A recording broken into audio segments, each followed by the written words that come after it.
Hello there. Welcome again to the Quiet Fight.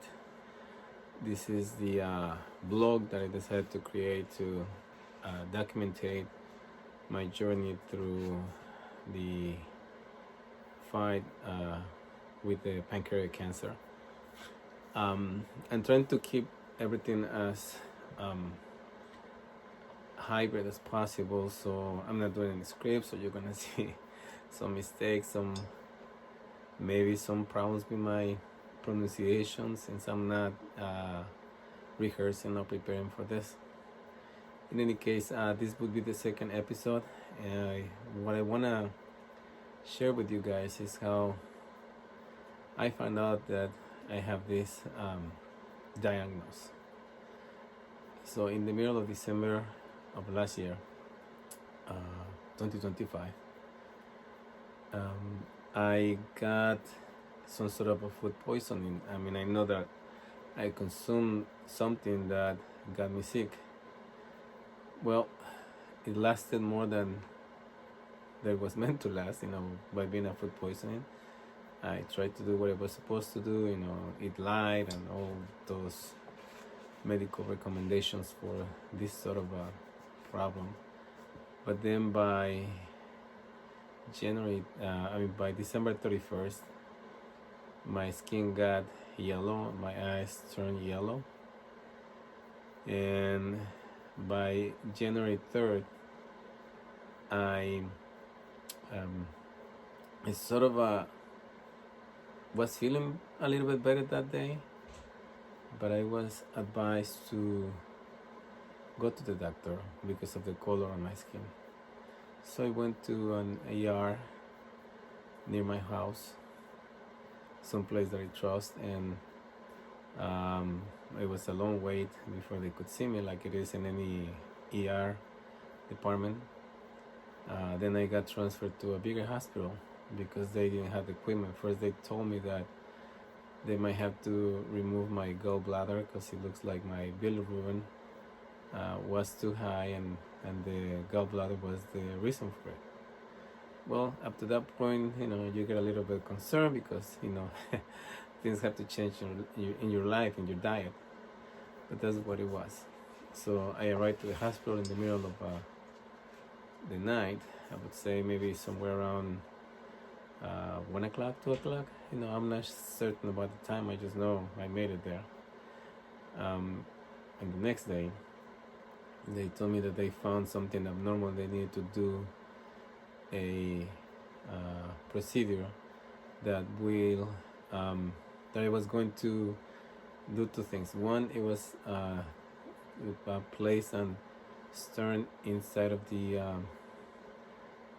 bile duct that was going from the gallbladder to the through the pancreas and into the intestine, and also see if there was any stones or anything blocking it. Well, when I woke up in the recovery room, it wasn't what I expected.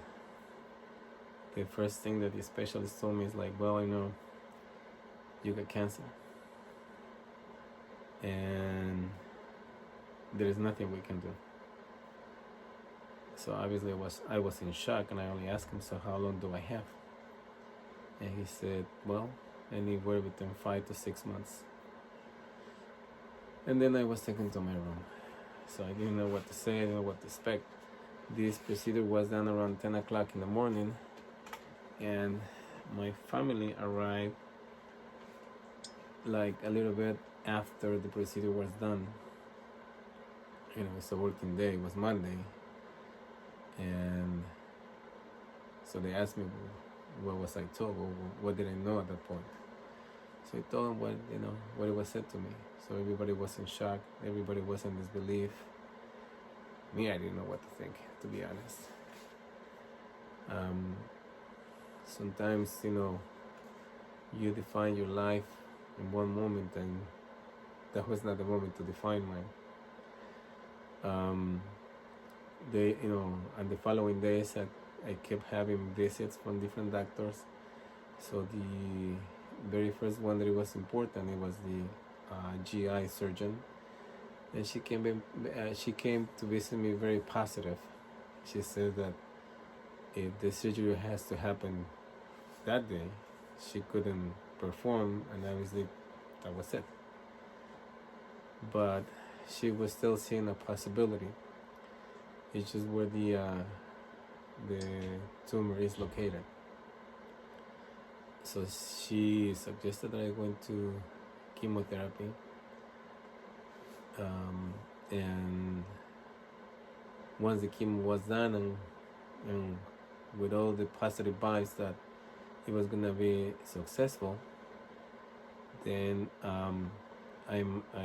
she will be able to, from the surgery, remove the tumor and just recover from that point. And being one of those that in the low percentage of survival make it out of this type of cancer, the rate of survival is very low. So I'm on the race against time and against several things, but by the time you guys get to see this video, I'm gonna have probably my first chemo done. It was postponed because I had to go to the hospital again in the February 2nd or February 1st. I can't remember right now, because I was having a lot of pain coming from the gallbladder. But that's a story for a different episode. I just want to keep it, below the 8-9 minutes. I don't want to get that far already past where I want it to be. But on the next video, I'll share with you guys if I have enough strength. How was the first chemo? Honest to God, I don't know what to think. Yes, I'm afraid. I'm scared about the side effects, because everybody's hears stories and you don't know where you're gonna get. The doctors told me that I might get all the side effects that nobody wants to get, and I might not be getting much. Don't know until I go through. And the first session is tomorrow,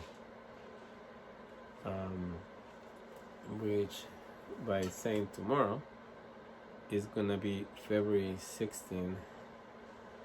So you'll see this video after that, because I need to get prepared, and hopefully and everything goes well and it's not so difficult for me. But I know I have to put up a fight, and I still don't know how am I gonna make it. So for that, it's very important, that I get, all the help that I can get, and my family is helping, and I need you guys to help me. I need you in my corner.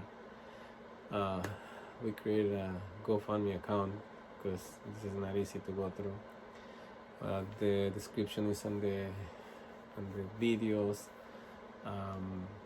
and the page, on my personal profile, and the YouTube channel as well. You're gonna see the link for the GoFundMe account.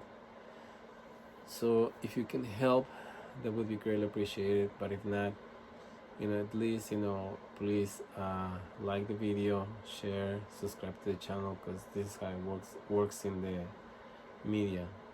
So with that being said, I'm getting close to the 9 minutes and so I don't want to get extend too much. But thank you very much for all that are watching my testimony. So this journey is supposed to take the whole year. So thanks for watching, and I'll be seeing you soon. Bye.